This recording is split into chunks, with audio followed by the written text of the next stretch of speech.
ഈശോ മിശിഹായ്ക്ക് സ്തുതിയായിരിക്കട്ടെ. എല്ലാവർക്കും പ്രഭാത നക്ഷത്രത്തിലേക്ക് സ്വാഗതം. ഞാൻ ഇന്നിവിടെ വായിക്കാൻ പോകുന്നത് ഉൽപ്പത്തി പുസ്തകം 6ഉം 7ഉം അധ്യായമാണ്. 6-ാം അധ്യായം. തിന്മ വർദ്ധിക്കുന്നു. മനുഷ്യർ ഭൂമിയിൽ പെരുകാൻ തുടങ്ങുകയും അവർക്ക് പുത്രിമാർ ജനിക്കുകയും ചെയ്തപ്പോൾ മനുഷ്യപുത്രിമാർ അഴകുള്ളവരാണെന്ന് കണ്ട് ദൈവപുത്രന്മാർ തങ്ങൾക്ക് ഇഷ്ടപ്പെട്ടവരെയെല്ലാം ഭാര്യമാരായി സ്വീകരിച്ചു. അപ്പോൾ ദൈവമായ കർത്താവ് പറഞ്ഞു, എൻ്റെ ചൈതന്യം മനുഷ്യനിൽ എന്നേക്കും നിലനിൽക്കുകയില്ല. അവൻ ജഡമാണ്. അവൻ്റെ ആയുസ് 120 വർഷമായിരിക്കും. ദൈവപുത്രന്മാർ മനുഷ്യപുത്രിമാരുമായി ചേരുകയും അവർക്ക് മക്കളുണ്ടാവുകയും ചെയ്തിരുന്ന അക്കാലത്തും പിന്നീടും ഭൂമിയിൽ അതികായകന്മാർ ഉണ്ടായിരുന്നു. അവരാണ് പുരാതന കാലത്ത് പ്രസിദ്ധിയാർജിച്ച പ്രബലന്മാർ. ഭൂമിയിൽ മനുഷ്യൻ്റെ ദുഷ്ടത വർദ്ധിച്ചിരിക്കുന്നെന്നും അവൻ്റെ ഹൃദയത്തിലെ ചിന്തയും ഭാവനയും എപ്പോഴും ദുഷിച്ചതു മാത്രമാണെന്നും കർത്താവ് കണ്ടു.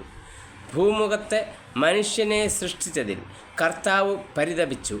അത് അവിടുത്തെ ഹൃദയത്തെ വേദനിപ്പിച്ചു. കർത്താവ് അരുളി ചെയ്തു, എൻ്റെ സൃഷ്ടിയായ മനുഷ്യനെ ഭൂമുഖത്തു നിന്ന് ഞാൻ തുടച്ചു മാറ്റും.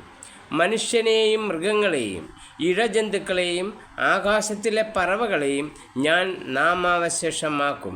അവയെ സൃഷ്ടിച്ചതിൽ ഞാൻ ദുഃഖിക്കുന്നു. എന്നാൽ നോഹ കർത്താവിൻ്റെ പ്രീതിക്ക് പാത്രമായി. ഇതാണ് നോഹയുടെ വംശാവലി. നോഹ നീതിമാനായിരുന്നു, ആ തലമുറയിലെ കറയറ്റ മനുഷ്യൻ. അവൻ ദൈവത്തിൻ്റെ മാർഗത്തിൽ നടന്നു. നോഹയ്ക്ക് 3 പുത്രന്മാരുണ്ടായി, ഷേം, ഹാം, യാഫെത്ത്. ദൈവത്തിൻ്റെ ദൃഷ്ടിയിൽ ഭൂമിയാകെ ദുഷിച്ചതായിത്തീർന്നു. എങ്ങും അക്രമം നടമാടി. ഭൂമി ദുഷിച്ചു പോയെന്ന് ദൈവം കണ്ടു. ലോകത്തിൽ മനുഷ്യരെല്ലാം ദുർമാർഗികളായി.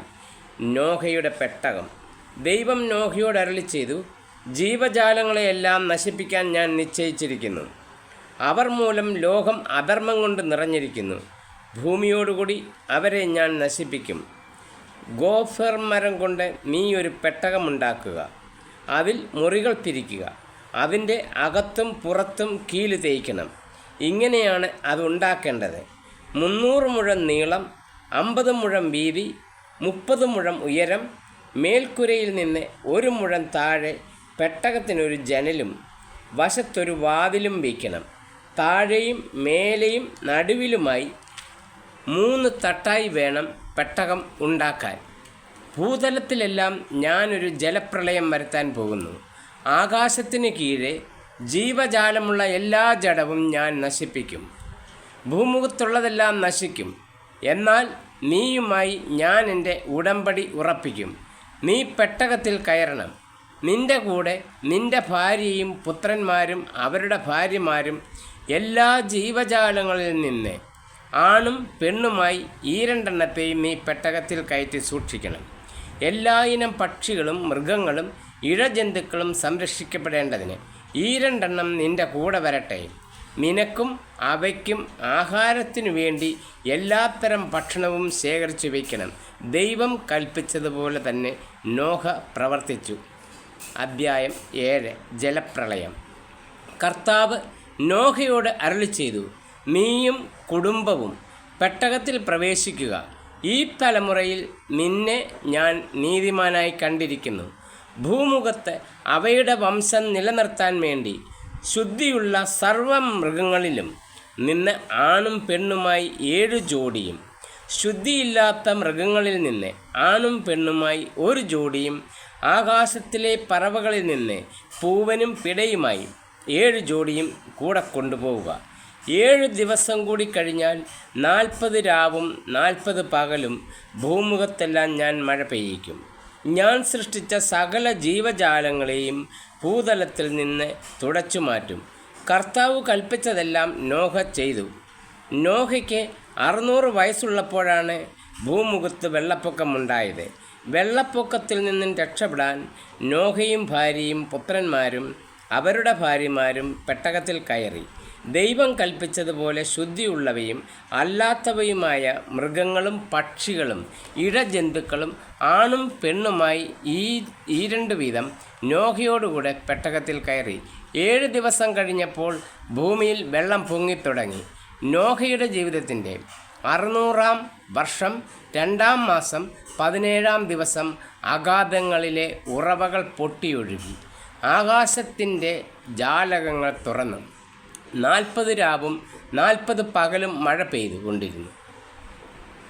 അന്ന് തന്നെ നോഹയും ഭാര്യയും അവൻ്റെ പുത്രന്മാരായ ഷേം, ഹാം, യാഫത്ത് എന്നിവരും അവരുടെ ഭാര്യമാരും പെട്ടകത്തിൽ കയറി. അവരോടൊത്ത് എല്ലാ ഇനം വന്യമൃഗങ്ങളും കന്നുകാലികളും ഇഴജന്തുക്കളും പക്ഷികളും പെട്ടകത്തിൽ കടന്നു. ജീവനുള്ള സകല ജഡത്തിലും നിന്ന് ഈ 2 വീതം നോഹയോടുകൂടി പെട്ടകത്തിൽ കടന്നു.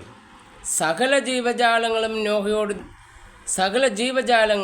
നോഹയോട് ദൈവം കൽപ്പിച്ചിരുന്നത് പോലെ ആണും പെണ്ണുമായാണ് അകത്ത് കടന്നത്.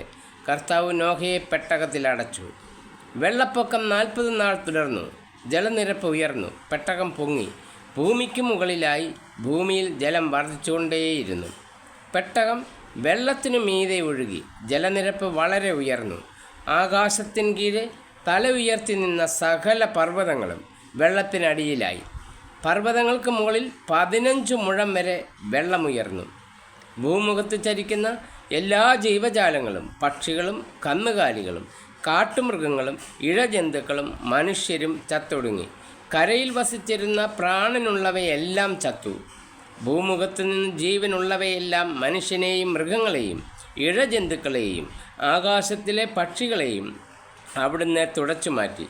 നോഹയും അവനോടൊപ്പം പെട്ടകത്തിലുണ്ടായിരുന്നവരും മാത്രം അവശേഷിച്ചു. വെള്ളപ്പൊക്കം 150 ദിവസം നീണ്ടുനിന്നു. നന്ദി. എല്ലാവരും കേൾക്കുക.